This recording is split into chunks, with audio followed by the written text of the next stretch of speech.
2026 யாருக்கு ஓட்டு போடணும்னு நீங்க நினைக்கிறீங்க? எங்க அண்ணனுக்கு தானே ஓட்டு போடுவோம். எதனால அண்ணனுக்கு ஓட்டு போடணும்? பெண்களுக்காக, பெண்கள் முன்னேற்றத்துக்காக தான் எங்க அண்ணன் இங்க போராடிட்டு இருக்காரு. நாங்க எங்க அண்ணனுக்காக தான் இப்போ ஓட்டே போடுவோம். எங்க அண்ணன் தான் வருவாரு. எங்க அண்ணனுக்காக தான் நாங்க ஓட்டு போட போறோம். இனிமே வர ஓட்டு எங்க குடும்பத்துல இருக்கிற எல்லாருக்குமே ஓட்டு எங்க அண்ணனுக்கு மட்டும்தான். நடக்கக்கூடிய ஆட்சியில பாதுகாப்பு இல்லையா?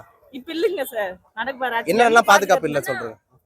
முக்கியமா பெண்களுக்கு பாதுகாப்பே இல்லைண்ணா. காலேஜ் போறேண்ணா, நானு டயத்துக்கு பஸ் வர மாட்டேங்குதுண்ணா, லேட் ஆகுதுண்ணா. வயசானவங்க எல்லாம் இருக்காங்க, அவங்க ஓடுறாங்கண்ணா, ஓடி போய் பிடிக்கிறாங்க, பாதி பேரா கீழே விழுந்துடுறாங்கண்ணா. அப்ப அவங்க எப்படிண்ணா பஸ் விடுவாங்க? தளபதி வந்தாதானா பஸ் எல்லாம் விடுவாரு, நல்லா பாத்துப்பாருண்ணா. இப்ப திமுக ஆட்சியில பெண்களுக்கு பாதுகாப்பு இல்லைன்னு சொல்ல வரீங்களா? ஆமா, நான் கண்டிப்பா இல்லண்ணா. நாட்டுல எவ்வளவு கற்பழிப்பு, ரோட்ல போறப்போ எவ்வளவு திருடு, செயின் அறுப்பு எவ்வளவு நடந்துருக்குது. அதுக்கெல்லாம் எதுக்குமே முன்ன நின்று போராடல. எங்க அண்ணன் தானே இப்போ ஒரு வார்த்தை அந்த அறிக்கையில கூட ஒண்ணு சொல்லியிருக்காரு, பெண்களுக்காக நான் வரேன்னு சொல்லிட்டு சொல்லியிருக்காரு. பெண்களுக்காக அவர் போராடுறமோ எங்க பெண்கள் எல்லாருக்குமே ஓட்டு எங்க அண்ணனுக்கு மட்டும்தான். 2026 யாருக்குமா ஓட்டு போடுவீங்க? இது தளபதிக்கு. எதனால தளபதிக்கு விஜய்க்கு ஓட்டு போடணும்? தளபதி நல்லத்தை செய்வாரு, பெண்களுக்கு பாதுகாப்பு இருக்குது தளபதி ஆண்ட. மத்த இதுவெல்லாம் வேற எதுவும் இல்ல. இப்ப 2026 தேர்தல்ல எத்தனை இடங்கள் வெற்றி பெறும்னு நீங்க நினைக்கிறீங்க?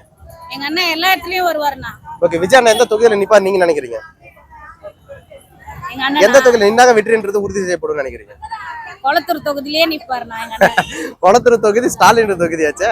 வருவாருண்ணா கண்டிப்பா. சரி, ரெண்டு பேர் நிக்க விட்டாங்க, ஸ்ட்ராங்கா எப்படி ஜெயிப்பாங்களா? ஜெயிப்பாங்கண்ணா, வெற்றி பெறுவாங்களா? கண்டிப்பா பெறுவாங்க. சரி, ஓகே. திமுக இது வரைக்கும் என்னென்ன கொடுமைகள்லாம் தமிழ்நாட்டுக்கு செய்திருக்கு நினைக்கிறீங்க?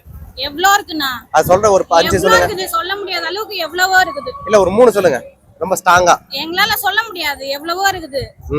சரி, ஓகே. காசு வாங்கிட்டு ஓட்டு போடுறாங்களே, அவங்க என்ன சொல்ல முடியும்? காசு வாங்கிட்டு ஓட்டு போட்டாங்க, இதுவரையும் போட்டாங்க. இனிமே அது நடக்காது. இனிமே நடக்காது. இனிமே நடக்காது. எதனால இனிமே நடக்காது நன்றீங்க? இனிமே நடக்காது. நாங்க நம்பிக்கையா சொல்லணும், எங்க அண்ணன் வருவாரு. இனிமே நாங்க காசு வாங்கி நாங்க ஓட்டு போட மாட்டோம்.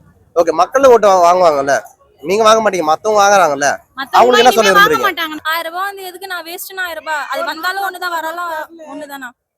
1000 ரூபாய். சரி, 2026 தேர்தல்ல என்ன சொல்ல விரும்புறீங்க? தளபதி தான வரணும். தளபதி தளபதி வந்தாதானே பெண்களுக்கு பாதுகாப்பு. இனிமே வாங்க மாட்டாங்க. நாங்க 100% சொல்றோம். இனிமே நாங்க பணம் வாங்கி நாங்க ஓட்டு போடுறதா கிடையாது. எங்க மக்கள் ஜனநாயகத்தை நாங்களே வந்து இதுவரையுமே கெடுத்துட்டோம். இனிமே கெடுக்க நாங்க விரும்பல. நாங்க பணம் வாங்கி நாங்க ஓட்டு போடுறதா கிடையாது. இனிமே நாங்க நீதியை மட்டும் தான் தேர்ந்தெடுக்கிறோம், நீதி வழியில தான் வருவோம். தமிழக வெற்றிக்கு என்னென்ன கொள்கை இருக்கு அதை பத்தி சொல்ல முடியுமா? கொள்கை யார வழிபட்டுன்னு சொல்றாங்க?